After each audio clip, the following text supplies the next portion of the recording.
Hey everyone, welcome back. Yesterday, Tobias the dog got the best surprise of his life, a shiny new toy shaped like a cow. It was big, soft, and made a squeaky noise when he bit it, basically the canine equivalent of winning the lottery. Tobias could hardly believe his luck. His tail wagged so hard he nearly knocked over the lamp.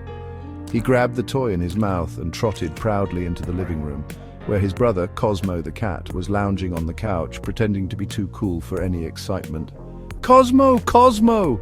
Tobias barked, dropping the toy in front of the lazy cat. "Look, I got a cow, it's squishy and squeaky, and it's mine!"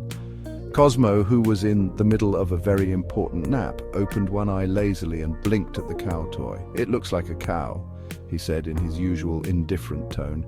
"But you do know I'm not impressed by, right? I'm an artist. I appreciate high culture like, napping."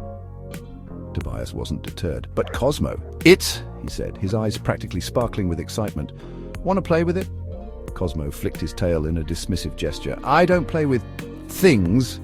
He yawned and returned to his nap, clearly uninterested. Tobias, not ready to give up, padded over to Nibbler the Bugg, who was busy investigating the crumbs under the coffee table. She looked up, ears perked, as Tobias practically shoved the cow toy into her face. "Nibbler, check out my cow!" Tobias barked, his excitement bubbling over. "It squeaks, it's fluffy, you can chew it." Nibbler sniffed the toy carefully, her tiny nose twitching.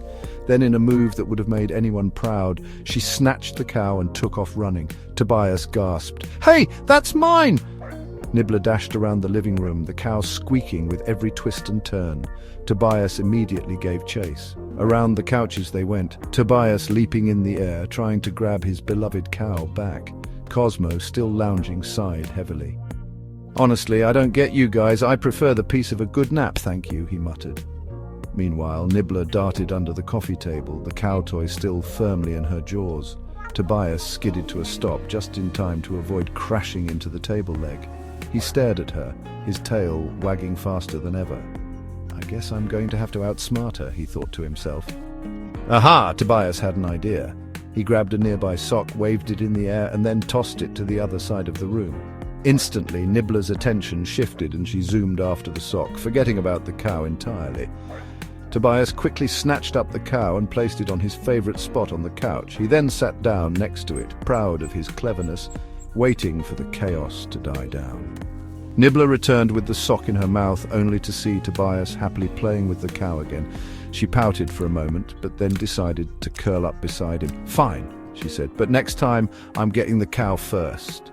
Cosmo, who had been watching the entire scene unfold with a look of quiet disdain, finally stood up and stretched. "You all are ridiculous," he muttered, jumping to the windowsill. "Next time I'm going to get a toy that's impressive." Tobias, cow toy firmly in mouth, looked up at Cosmo and barked happily. "You know, Cosmo, I think should try playing with the cow. It's way more fun than napping." Cosmo just rolled his eyes. "You'll learn one day, Tobias, one day." And with that, the three of them settled down together, Cosmo on his perch, Nibbler curled up at Tobias's feet, and Tobias, of course, clutching his new cow toy as if it were the greatest thing in the world. Don't forget to like and subscribe.